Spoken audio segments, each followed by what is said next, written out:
بسم اللہ الرحمن الرحیم۔ عصر کے بعد خدا کی انوکھی تسبیح جو پڑھنے والے کو زمین سے آسمان تک پہنچا دیتی ہے۔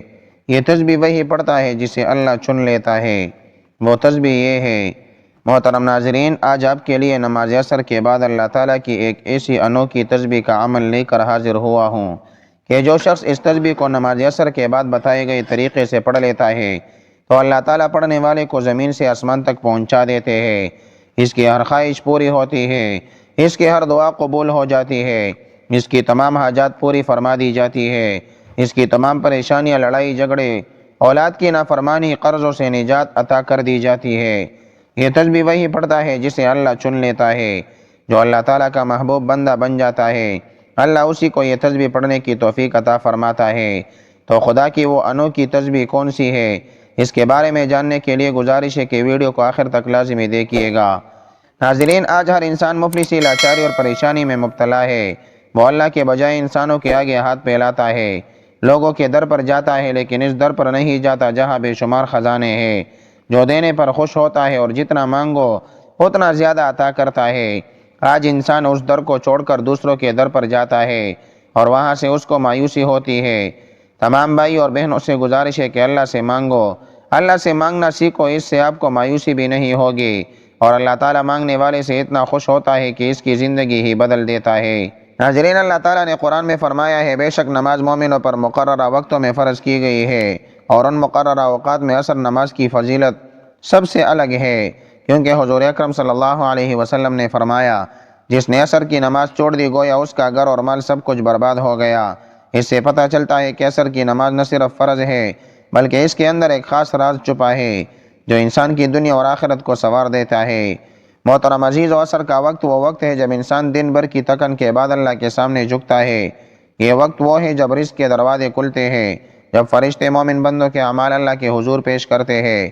قرآن میں اللہ نے قسم کھائی ہے کہ زمانہ گواہ ہے کہ انسان خسارے میں ہے، مگر وہ لوگ جو ایمان لائے اور نیک عمل کرتے رہے اور حق کی تلقین کرتے رہے اور صبر کی تلقین کرتے رہے، وہ کامیاب ہے۔ گویا اللہ تعالیٰ نے اسی وقت کی عظمت کو سورۃ العصر کے ذریعے بیان فرمایا۔ ہم جان لیں کہ عصر کا وقت بیکار نہیں بلکہ انسان کی کامیابی کا دروازہ ہے۔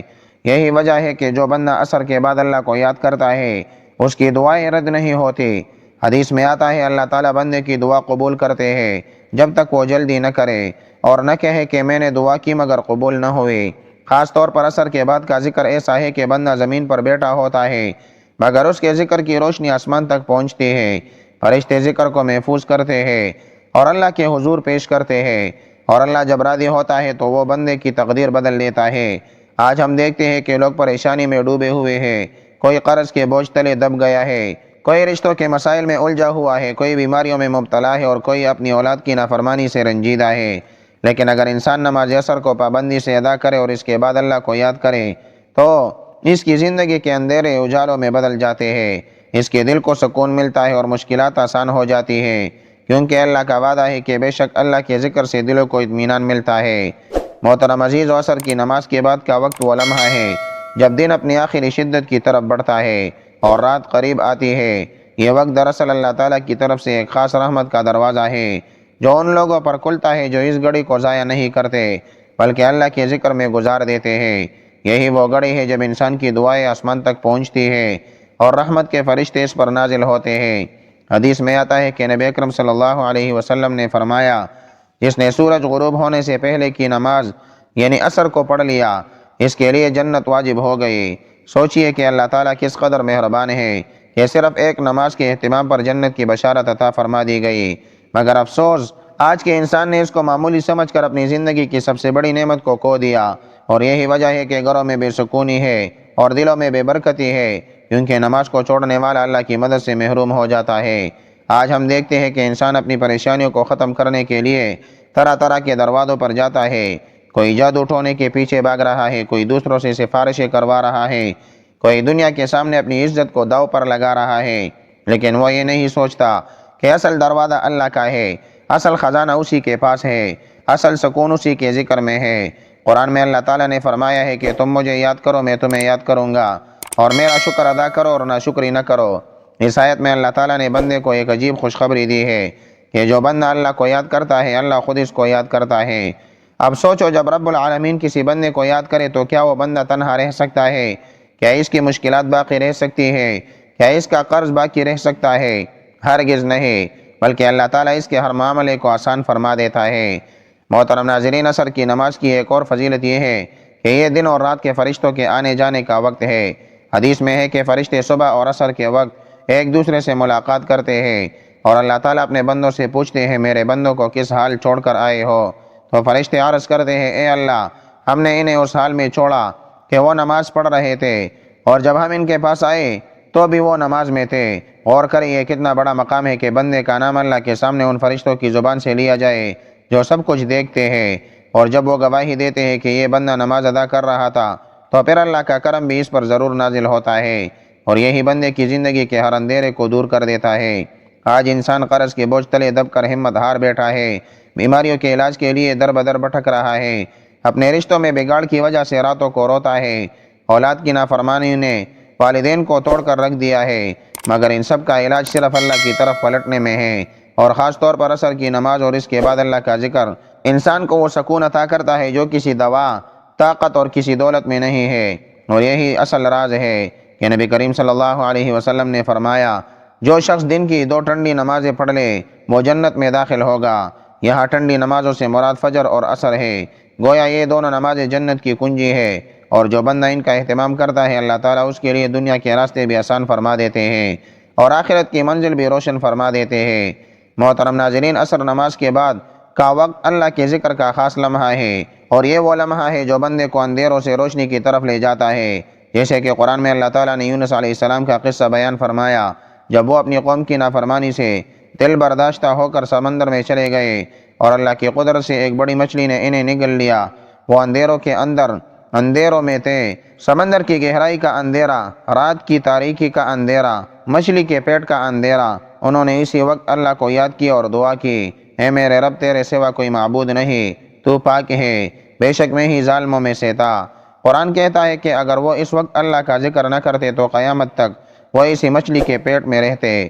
غور کیجئے، جب اللہ کا ذکر ایک نبی کو اتنے سخت اندھیروں سے نکال کر سکتا ہے تو پھر ایک عام بندہ جو اپنی زندگی کے قرض کے اندھیروں میں ہے، بیماری کی حالت میں ہے، اولاد کی نافرمانی کے اندھیروں میں ہے، اگر وہ عصر کی نماز کے بعد اللہ کو یاد کرے گا تو اللہ تعالیٰ کیسے اس کو تنہا چھوڑ سکتے ہیں۔ یہی راز ہے کہ عصر کی نماز کے بعد دعا اور ذکر کے خاص اوقات میں سے ایک وقت ہے کہ جب بندے کی دعائیں رد نہیں ہوتی۔ نبی اکرم صلی اللہ علیہ وسلم نے فرمایا کہ جمعہ کے دن ایک گھڑی ایسی ہے کہ مسلمان بندہ اللہ سے جو بھی مانگے اللہ اسے عطا فرماتا ہے، اور وہ گھڑی زیادہ تر عصر کے بعد کی ہے۔ اب سوچے کہ یہ وقت کتنا عظیم ہے جب اللہ خود اپنے بندے کی حاجت پوری کرنے کا وعدہ فرما رہا ہے۔ محترم ناظرین، اگر ہم یونس علیہ السلام کے واقعے کو اپنی زندگی پر لاگو کریں تو ہمیں سبق ملتا ہے کہ انسان جب بھی مشکل میں پھنسے، چاہے وہ اندھیروں میں ہو، چاہے لوگ اس کے خلاف ہو جائے، چاہے کوئی راستہ نہ بچے، لیکن اگر وہ اللہ کو پکارتا ہے تو اللہ ضرور سن لیتا ہے، کہ اللہ نے وعدہ فرمایا ہے کہ میں اپنے بندے کی پکار کو سنتا ہوں جب وہ مجھے پکارتا ہے۔ یہ وعدہ ہے اس رب کا جو کبھی اپنے بندے کو مایوس نہیں کرتا اور کبھی خالی ہاتھ واپس نہیں لوٹاتا۔ آج ہم سب حضرت یونس علیہ السلام کی طرح مختلف اندھیروں میں ہیں، کسی کو دنیاوی قرض نے نگل لیا، کسی کو بیماری کی تاریکی نے ڈانپ لیا ہے، کسی کو رشتوں کی بے سکونی نے ستا رکھا ہے، لیکن جو بندہ عصر کی نماز کے بعد اللہ کی طرف جاتا ہے اس کا حال بھی یونس علیہ السلام جیسا ہو جاتا ہے۔ اللہ تعالیٰ اس کے لیے رہائی کا راستہ کھول دیتے ہیں اور اس کی پریشانی کو سکون میں بدل دیتے ہیں، اور یہی اللہ کے ذکر کی سب سے بڑی فضیلت ہے کہ وہ ناممکن کو ممکن بنا دیتا ہے۔ محترم عزیزو، اللہ تعالیٰ نے انسان کی زندگی کے مختلف اوقات میں خاص برکتیں رکھی ہیں، اور ان میں سے عصر کا وقت سب سے الگ پہچان رکھتا ہے۔ یہ وہ گھڑی ہے جب دن اپنے اختتام پر ہوتا ہے اور انسان اپنی کوششوں کو سمیٹتا ہے۔ یہ وقت محنت کے بعد سکون تلاش کرنے کا ہے، لیکن اللہ تعالیٰ نے اس لمحے میں اپنی عبادت کو لازم کر دیا تاکہ بندہ یاد رکھے کہ اصل سکون دنیاوی محنت میں نہیں بلکہ رب کے ذکر میں ہے۔ قرآن میں اللہ نے سورۃ العصر کے ذریعے قسم کھا کر بتایا، بے شک انسان خسارے میں ہے سوائے لوگوں کے جو ایمان لے آئے، نیک اعمال کرتے رہے اور صبر اور حق کی تلقین کرتے رہے۔ گویا اللہ نے صاف اعلان فرما دیا کہ جو بندہ اس وقت ایمان اور عمل کے ساتھ اپنے آپ کو سنوارتا ہے وہ کبھی خسارے میں نہیں رہتا۔ یہی وجہ ہے کہ صحابہ کرام رضی اللہ عنہم اس وقت کو کبھی ضائع نہیں کرتے تھے، بلکہ عصر کے بعد کے اوقات میں وہ اللہ کا ذکر کرتے، تلاوت کرتے اور اپنی دعائیں مانگتے، کیونکہ وہ جانتے تھے کہ یہ وہ گھڑی ہے جب بندے کا نام فرشتے اللہ کے حضور پیش کرتے ہیں۔ حدیث میں آیا ہے فرشتے صبح اور عصر کے وقت ایک دوسرے سے ملاقات کرتے ہیں اور اللہ تعالیٰ پوچھتے ہیں میرے بندوں کو کس حال میں چھوڑ کر آئے؟ فرشتے کہتے ہیں اے اللہ، ہم نے انہیں اس حال میں چھوڑا کہ وہ نماز ادا کر رہے تھے۔ سوچئے جب کسی بندے کی نماز کا ذکر خود فرشتے اللہ کے سامنے کرے تو بندہ کتنا خوش نصیب ہوگا۔ محترم عزیزو، یہی وقت دعاؤں کی قبولیت کا بھی ہے اور یہی وقت رزق اور برکت کے دروازے کھولنے کا بھی ہے۔ اس لیے اولیاء ہمیشہ یہ کہا کرتے کہ جو شخص عصر کے بعد اللہ کو یاد کرتا ہے اس کا رزق بڑھ جاتا ہے، اس کے معاملات میں آسانی آتی ہے، اس کے دل کی پریشانی کے اندھیرے دور ہو جاتے ہیں اور وہ سکون پاتا ہے، کیونکہ اللہ کا وعدہ ہے کہ جو اس کے شکر گزار بندے بنتے ہیں اللہ ان پر اپنی نعمتیں اور برکتیں بڑھا دیتا ہے۔ آج کے دور میں انسان دن بھر محنت کرتا ہے لیکن دل بے سکون ہے، گھروں میں جھگڑے، کام میں برکت نہیں، اولاد فرمان بردار نہیں۔ یہ سب اس لیے ہے کہ ہم نے اس گھڑی کو ضائع کر دیا جو ہماری اصل طاقت ہے۔ اگر ہم عصر کی نماز کو وقت پر پڑھیں، اس کے بعد اللہ کا ذکر کریں تو انشاءاللہ زندگی کے ہر دروازے پر رحمتیں برسنے لگے گی اور مشکلات کے تالے ٹوٹ جائیں گے، کیونکہ اللہ کے ذکر میں وہ طاقت ہے جو بندے کو زمین سے آسمان تک بلند کر دیتی ہے۔ محترم عزیزو، نماز دین کا ستون ہے، اس کے ذریعے ہی انسان اللہ کے قریب ہوتا ہے، لیکن اصل راز نماز کے اندر خشوع اور خضوع میں ہے۔ قرآن میں اللہ نے فرمایا کہ یقیناً کامیاب ہو گئے وہ مومن جو اپنی نمازوں میں عاجزی اختیار کرتے ہیں۔ یہ آیت ہمیں یہ سبق دیتی ہے کہ نماز صرف ظاہری عمل نہیں بلکہ اس میں دل کی کیفیت اور عاجزی بھی ضروری ہے۔ لیکن افسوس، آج بہت سے لوگ نماز کو بس جلدی جلدی پڑھ کر جان چھڑانے والا کام سمجھتے ہیں۔ وہ رکوع سجود پورے نہیں کرتے، تلاوت کو ٹھہراؤ سے ادا نہیں کرتے اور ان کی نماز بس ایک رسم رہ جاتی ہے۔ ایسے لوگوں کے بارے میں نبی کریم صلی اللہ علیہ وسلم نے فرمایا کہ جو نماز پوری نہ پڑھے تو وہ نماز لپیٹ کر ایسے ہی اس کے منہ پر مار دی جاتی ہے جیسے کوئی پرانا کپڑا پھینک دیا جائے۔ یہ کتنی سخت وعید ہے کہ جس نماز کو ہم فخر سمجھتے ہیں، اگر اس میں خشوع خضوع نہ ہو تو وہ ہمارے منہ پر واپس کر دی جاتی ہے اور ہمارے لیے شفاعت کے بجائے وبال بن جاتی ہے۔ اس کے برعکس جو بندہ نماز کو سکون اور عاجزی کے ساتھ ادا کرتا ہے، اللہ تعالیٰ اس پر اپنے خاص انعامات نازل فرماتا ہے۔ حضور اکرم صلی اللہ علیہ وسلم نے فرمایا، بندہ جب نماز میں ہوتا ہے تو وہ اپنے رب سے ہم کلام ہوتا ہے اور جب تک وہ نماز میں کھڑا ہے رحمتیں اس پر برستی رہتی ہے۔ یعنی خشوع کے ساتھ ادا کی گئی نماز محض ایک فرض پورا کرنا نہیں بلکہ یہ بندے کے اوپر اللہ کی رحمت کا نزول ہے، اس کے گناہوں کی معافی ہے، اس کے دل کا سکون ہے اور اس کی زندگی میں برکت کا دروازہ ہے۔ محترم عزیزو، خشوع والی نماز وہ ہے جس میں انسان اللہ کے سامنے اس طرح کھڑا ہو جیسے وہ اللہ کو دیکھ رہا ہے، اگرچہ وہ اللہ کو نہیں دیکھ رہا لیکن یہ یقین رکھے کہ اللہ اس کو دیکھ رہا ہے۔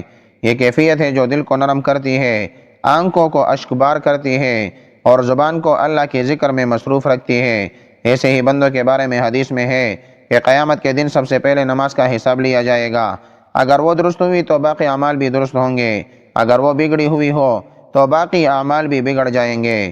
جو لوگ نماز پڑھنے کے بعد کچھ دیر بیٹھ کر اللہ کا ذکر کرتے ہیں ان پر اللہ کی رحمت نازل شروع ہو جاتی ہے۔ نبی اکرم صلی اللہ علیہ وسلم نے فرمایا، جب بندہ نماز پڑھ کر اپنی جگہ بیٹھا رہتا ہے اور اللہ کا ذکر کرتا ہے تو فرشتے اس کے لیے دعا کرتے ہیں، اے اللہ اسے معاف کر دے، اے اللہ اس پر رحم فرما۔ اس کا مطلب یہ ہے کہ جو لوگ نماز کے بعد اللہ کے ذکر میں کچھ وقت گزار لیتے ہیں وہ نہ صرف فرشتوں کی دعا کے حقدار ہوتے ہیں بلکہ ان کی زندگی بھی اللہ کے رحم و سکون سے بھر جاتی ہے۔ محترم عزیزو، یہ تسبیح جو کہ عصر کی نماز کے بعد خدا کی انوکھی تسبیح ہے، اس کو آپ نے اس طرح پڑھنا ہے کہ جو ہی آپ عصر کی نماز ادا کر لیں اس کے بعد کسی سے بات کیے بغیر وہیں پر بیٹھ جائیے۔ سب سے پہلے پیارے آقا صلی اللہ علیہ وسلم پر درود پاک پڑھ لے۔ آپ نے 3 مرتبہ درود پاک پڑھنا ہے اور جو درود پاک ہم نماز میں پڑھتے ہیں وہ درود پڑھ لیں، یعنی درود ابراہیمی 1 مرتبہ ثواب کی نیت سے میرے ساتھ درود پاک پڑھ لیں۔ اللہم صلی علی محمد وعلی آل محمد کما صلیت علی ابراہیم وعلی آل ابراہیم انک حمید مجید۔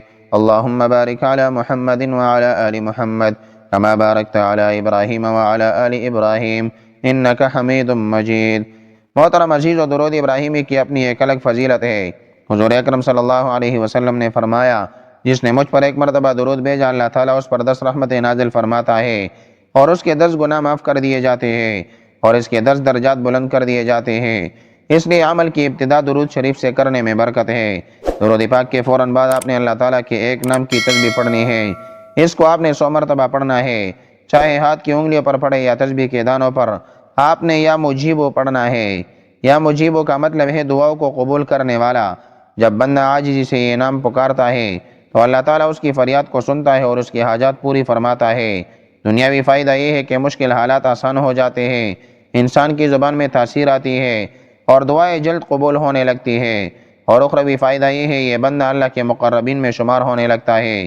یا مجیب و 100 مرتبہ پڑھنے کے بعد محترم عزیزو آپ نے 3 مرتبہ سورہ کوثر پڑھنی ہے۔ یہ قرآن کی سب سے چھوٹی سورت ہے لیکن اس کے اندر بہت بڑے خزانے ہیں۔ بسم اللہ الرحمن الرحیم انا اعطیناک الکوثر فصل لربک وانحر ان شانئک هو الابتر۔ اس سورت کا معنی یہ ہے کہ اے نبی، بے شک ہم نے آپ کو کوثر عطا کی ہے، پس آپ اپنے رب کے لیے نماز پڑھیں اور قربانی کریں، بے شک آپ کا دشمن ہی بے نسل رہے گا۔ اس سورت کی فضیلت یہ ہے کہ اللہ نے اپنے حبیب کو جنت میں کوثر جیسی نہر عطا کی، اور جو بندہ اس سورت کو اخلاص کے ساتھ پڑھتا ہے اس کے رزق میں کشادگی ہوتی ہے، اس کی دعائیں قبول ہوتی ہے اور وہ دشمنوں کے شر سے محفوظ رہتا ہے۔ اس کے فوراً بعد آپ نے خدا کی انوکھی تسبیح پڑھنی ہے جو کہ اللہ کی توحید کا سب سے عظیم کلمہ ہے۔ لا الہ الا اللہ وحدہ لا شریک لہ لہ الملک ولہ الحمد یحیی ویمیت وہو علی کل شیء قدیر۔ اس کلمے کا مفہوم یہ ہے کہ اللہ کے سوا کوئی معبود نہیں، وہ اکیلا ہے، اس کا کوئی شریک نہیں، اسی کے لیے بادشاہی ہے اور اسی کے لیے تعریف ہے۔ وہی زندہ کرتا ہے اور وہی مارتا ہے، وہ ہمیشہ زندہ ہے، اس کے ہاتھ میں تمام بلائیاں ہے اور وہ چیز پر قدرت رکھنے والا ہے۔ اس کے پڑھنے کی دنیاوی برکت یہ ہے کہ انسان کا ایمان تازہ ہوتا ہے، دل کو سکون نصیب ہوتا ہے، اور اخروی برکت یہ ہے کہ بندہ قیامت کے دن اللہ کے عرش کے سائے میں ہوگا۔ محترم ناظرین، اس کے بعد آپ نے 3 مرتبہ پھر درود ابراہیمی پڑھنا ہے تاکہ یہ وظیفہ مکمل ہو جائے۔ پھر عاجزی کے ساتھ اللہ کے حضور دعا مانگے، گڑ گڑا کر اور رو رو کر اپنی حاجتیں بیان کرے۔ اللہ تعالیٰ جسے چاہتا ہے اپنی محبت میں چن لیتا ہے، اور جو یہ عمل کرے وہ اللہ کا محبوب بندہ بن جاتا ہے، اور جو اللہ کا محبوب ہو جائے اس کی دعائیں رد نہیں ہوتی، اور یہ عمل دنیاوی مشکلات کو ختم کرنے والا ہے۔ قرض کی ادائیگی آسان ہو جاتی ہے، بیماریاں دور ہو جاتی ہے، دلوں میں سکون اور گھروں میں برکت آتی ہے، اور سب سے بڑھ کر یہ کہ آخرت کے لیے نجات کا ذریعہ ہے۔ محترم عزیزو، یہ عمل محض ایک وظیفہ نہیں بلکہ اللہ رب العزت کے قرب کا ذریعہ، جو بندہ عصر کی نماز کے بعد اس خدا کی انوکھی تسبیح کو اپنی زندگی کا حصہ بنا لیتا ہے، اللہ تعالیٰ اس کے دل کو نور سے بھر دیتا ہے، مشکلات اس سے دور ہو جاتی ہے، غم کے بادل چڑھ جاتے ہیں، اور اس کی دعائیں شرف قبولیت پاتی ہے۔ آخر میں اللہ رب العزت سے دعا ہے کہ یا اللہ، ہمیں اخلاص کے ساتھ اپنے عبادات کرنے کی توفیق عطا فرما۔ یا اللہ، ہمارے دلوں کو اپنی یاد سے زندہ رکھ اور ہمیں اپنی رحمت اور مغفرت کے سائے میں لے لے، آمین۔ محترم ناظرین، گزارش ہے کہ اللہ تعالیٰ کے 99 ناموں میں سے کوئی ایک نام لکھ کر کمنٹس میں ضرور شیئر کریں۔ اللہ تعالیٰ ہم سب کا حامی اور ناصر ہو، آمین۔ جزاک اللہ۔